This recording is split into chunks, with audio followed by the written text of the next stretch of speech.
السلام علیکم ورحمۃ اللہ وبرکاتہ۔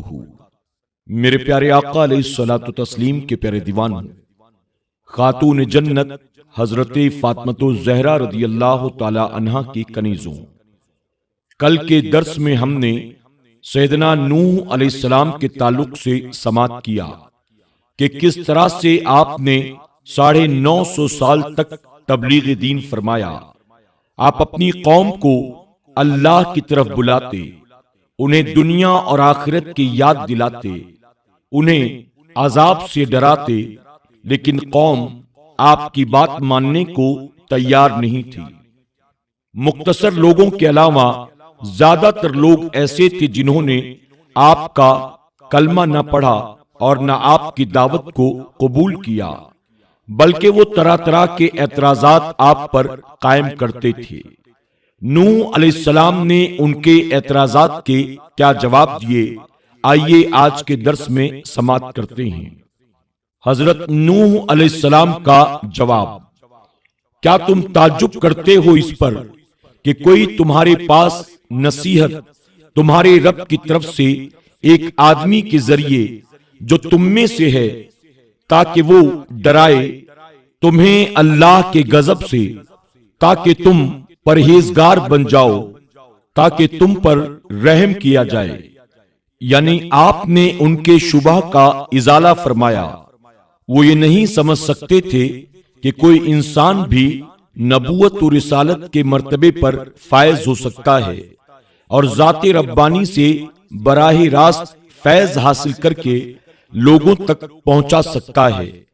ان کا خیال تھا کہ یہ کام کوئی فرشتہ ہی کر سکتا ہے، اس لیے فرمایا کہ تمہاری حیرت و پریشانی بے محل ہے۔ اللہ تعالیٰ اگر اپنے کسی کامل و برگزیدہ بندے کو نعمت نبوت سے سرفراز کرنا چاہے تو اس میں کوئی استحالہ نہیں۔ حضرت نوح علیہ السلام نے ان کے ایمان سے انکار کی اس وجہ کا 2 ٹوک الفاظ میں جواب دے دیا، اور میں ان کو نکالنے والا نہیں جو ایمان لے آئے ہیں، بے شک وہ اپنے رب سے ملاقات کرنے والے ہیں۔ البتہ میں تمہیں دیکھتا ہوں کہ تم ایسی قوم ہو جو حقیقت سے ناواقف ہو۔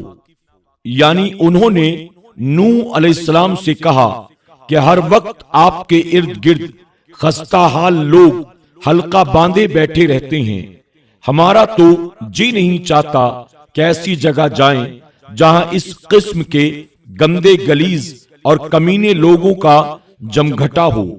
آپ ان کو اپنے پاس سے نکل جانے کا حکم دیں، تب ہم آپ کے پاس آئیں گے۔ اس قسم کا مطالبہ آپ کو یاد ہوگا کفار نے حضور اکرم صلی اللہ علیہ وسلم سے بھی کیا تھا۔ حضرت نوح علیہ السلام نے صاف جواب دیا، یہ ناممکن ہے کہ میں ان حق پرستوں کو تمہاری خاطر اپنے پاس سے نکل جانے کا حکم دوں۔ تم اپنی جگہ بڑے لوگ ہو، لیکن میری نظر میں تو قدر و منزلت شمع نور کے ان دل سوختہ پروانوں کی ہے، وہ گدھوں کی نہیں ہو سکتی جو دنیا کے متعفن لاش پر ٹوٹ پڑتی ہے۔ یہاں قدر و منزلت کا معیار اخلاص و تقوی ہے، دولت و ثروت نہیں۔ حضرت نوح علیہ السلام نے انہیں یہ بھی کہا کہ تمہیں تو اپنی عقل و دانش پر بڑا ناز ہوگا، لیکن میرے نزدیک تو تم انجان اور ناواقف لوگ ہو، جنہیں اب تک یہ بھی معلوم نہیں کہ شرف انسانیت کا راز کثرت مال میں مضمر نہیں، بلکہ دل کی پاکی، کردار کی بلندی اور اخلاق کی پختگی میں ہے۔ نوح علیہ السلام کی قوم پر ابتدائی وبال۔ نوح علیہ السلام نے اپنی قوم کو بار بار تبلیغ کی، لیکن قوم سے سوائے تکذیب کے کچھ حاصل نہ ہوا۔ انہوں نے جب اللہ تعالیٰ کے احکام ماننے سے انکار کر دیے تو ابتدائی دور میں اللہ تعالیٰ نے انہیں جھنجھوڑ دینے کے لیے اس طرح گرفت میں لیا کہ ان پر بارشیں برسنی ختم ہو گئی، ان کی عورتیں بانجھ ہو گئیں، ان کی اولاد پیدا ہونی ختم ہو گئی۔ اللہ کے نبی کی شفقت، قوم بار بار انکار کر رہی تھی، لیکن نوح علیہ السلام صبر و تحمل سے انہیں جہنم کی آگ سے نکالنے اور دنیاوی مشکلات سے نکالنے کی تدبیر فرماتے ہوئے انہیں وہ طریقے بتا رہے تھے جن سے وہ اپنے آپ کو مصائب و آلام سے نکال سکے۔ نوح علیہ السلام نے اپنی قوم کو مشکلات سے نکلنے کا جو طریقہ بتلایا، اس کا ذکر اللہ تعالی کے حضور کرتے ہیں۔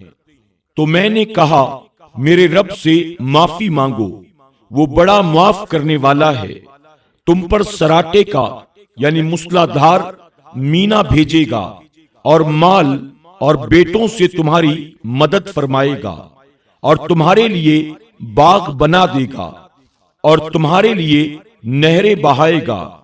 تمہیں کیا ہوا؟ اللہ سے عزت حاصل کرنے کی امید کیوں نہیں کرتے؟ یعنی آپ نے اپنی قوم کو بتایا کہ تمہاری مشکلات کا حل صرف اللہ تعالی پر ایمان لانے، اس کی یاد کرنے، اس سے ڈرنے اور اس سے معافی طلب کرنے میں ہے۔ لیکن قوم اپنی ہٹ دھرمی پر اسی طرح قائم رہی۔ ان کا تکبر اتنا حد سے بڑھ چکا تھا کہ وہ ایک دوسرے کو یہی کہہ رہے تھے اور بولے، ہرگز نہ چھوڑنا اپنے خداؤں کو، اور ہرگز نہ چھوڑنا سوا اور یغوث اور یعوق اور نصر کو۔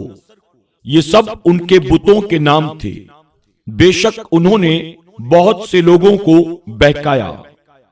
فائدہ: حضرت ربیع بن سبی سے مروی ہے کہ ایک شخص حضرت حسن کے پاس آئے، انہوں نے قحط سالی کی شکایت کی۔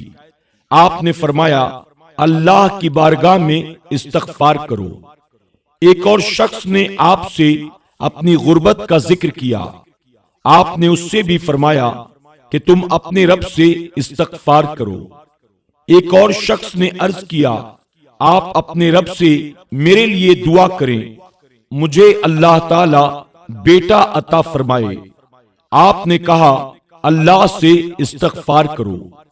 ایک اور شخص نے باغات کے خشک ہونے، پھل کم دینے، زمین کی پیداوار کم ہونے کا ذکر کیا اور دعا کی درخواست کی۔ آپ نے اس سے بھی فرمایا، تم اللہ تعالی سے استغفار کرو۔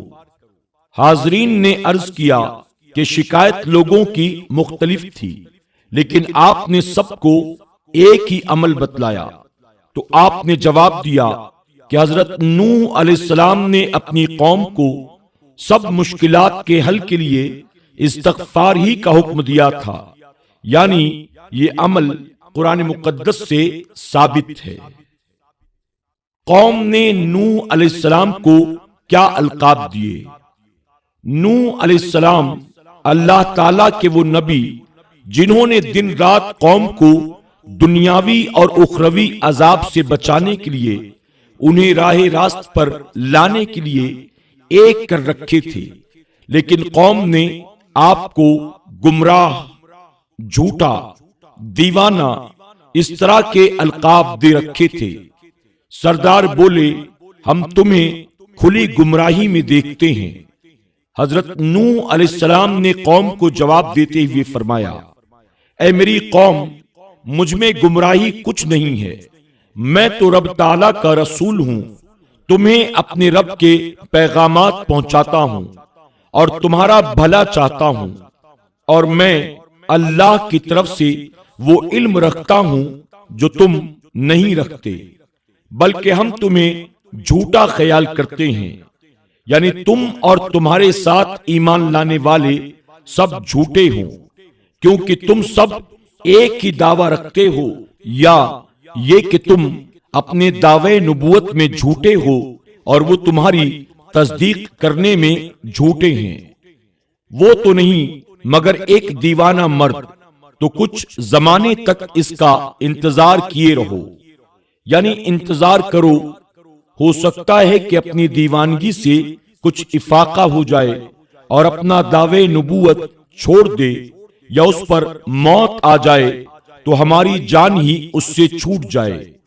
کچھ سنجیدہ لوگ یہ بھی کہتے تھے کہ انتظار کرو، اگرچہ سچا نبی ہے تو اللہ اس کی امداد کرے گا، اور جھوٹا ہے تو اللہ اسے رسوا کر دے گا اور ہماری جان اس سے چھوٹ جائے گی۔ لیکن ایسا سوچنے والے ایمان نہ لا سکے۔ جب اللہ تعالی کی امداد نوح علیہ السلام کے لیے آ گئی تو یہ بھی غرق ہو گئے۔ ان سے پہلے نوح علیہ السلام کی قوم نے جھٹلایا تو ہمارے بندے کو جھوٹا کہا اور بولے وہ مجنون یعنی دیوانہ ہے، اور اسے جھڑکا گیا۔ نبی کریم صلی اللہ علیہ وسلم کو تسلی دیتے ہوئے کہا کہ ان قریش سے پہلے نوح علیہ السلام کی قوم نے بھی تکذیب سے آپ علیہ السلام کو جھوٹا کہا اور آپ کو مجنون کہا اور دھمکیاں دیں۔ اگر تم اپنے دعوے نبوت سے باز نہیں آئے تو ہم تمہیں گالیاں دیں گے اور تمہیں سنگسار کر دیں گے۔ نوح علیہ السلام کو قوم کی دھمکیاں اور سختیاں۔ بولے اے نوح، اگر تم باز نہ آئے تو ضرور سنگسار کیے جاؤ گے۔ تفسیر جلالین میں مرجومین کے دو معنی بیان کیے گئے ہیں، ایک یہ کہ تمہیں گالیاں دی جائیں گی اور دوسرا یہ کہ تمہیں سنگسار کیا جائے گا۔ ابن عساکر نے حضرت ابن عباس رضی اللہ تعالی عنہ سے روایت کی کہ حضرت نوح علیہ السلام کی قوم نے آپ کو مار مار کر شدید زخمی کر دیا، آپ کو اونی کپڑوں میں لپیٹ کر آپ کے گھر پھینک دیا اور یہ خیال کیا کہ آپ علیہ السلام فوت ہو چکے ہیں، لیکن آپ اسی حالت میں نکل کر پھر انہیں دعوت حق دینے لگے۔ ایک دفعہ ایک بوڑھا شخص جو لاٹھی کے سہارے چلا جا رہا تھا، اس نے اپنے بچے کو اٹھایا ہوا تھا۔ نوح علیہ السلام کو دیکھ کر اپنے بیٹے کو کہنے لگا، اے میرے بیٹے، دیکھنا اس بوڑھے شخص کے جال میں نہ پھنسنا، یہ تمہیں کہیں دھوکے میں نہ ڈال دے۔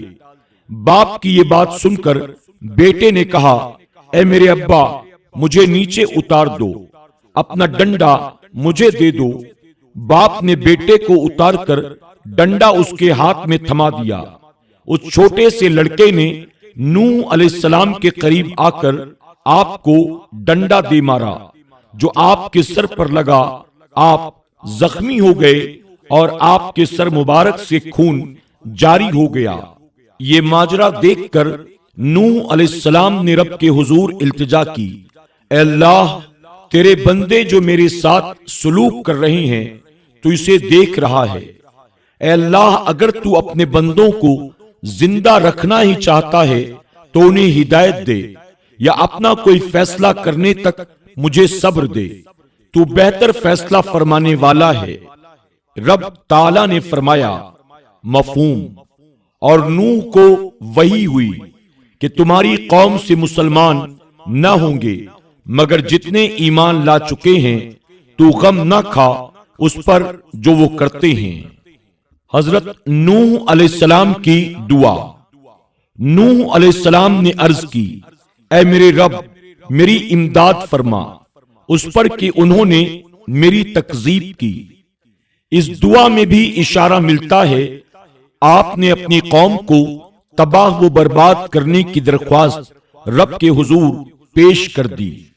عرض کی، اے میرے رب، میری قوم نے مجھے جھٹلایا تو مجھ میں اور ان میں پورا فیصلہ کر دے، اور مجھے اور میرے ساتھ والے مسلمانوں کو نجات دے۔ تو آپ نے اپنے رب سے دعا کی، میں مغلوب ہوں تو میرا بدلہ لے۔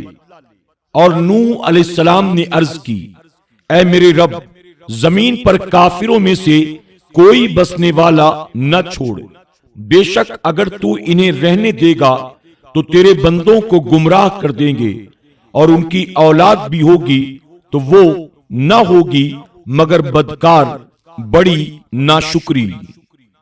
میرے پیارے آقا علیہ الصلوۃ والتسلیم کے پیارے دیوانوں، خاتون جنت کی کنیزوں، آج کے درس میں بس اتنا ہی۔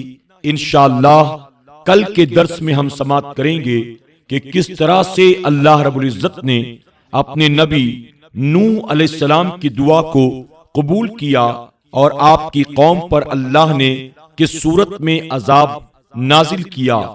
کل تک کے لیے ہمیں اجازت دیں، اپنا خیال رکھیں اور اپنی دعاؤں میں ہمیں ضرور یاد رکھیں۔ السلام علیکم ورحمۃ اللہ وبرکاتہ۔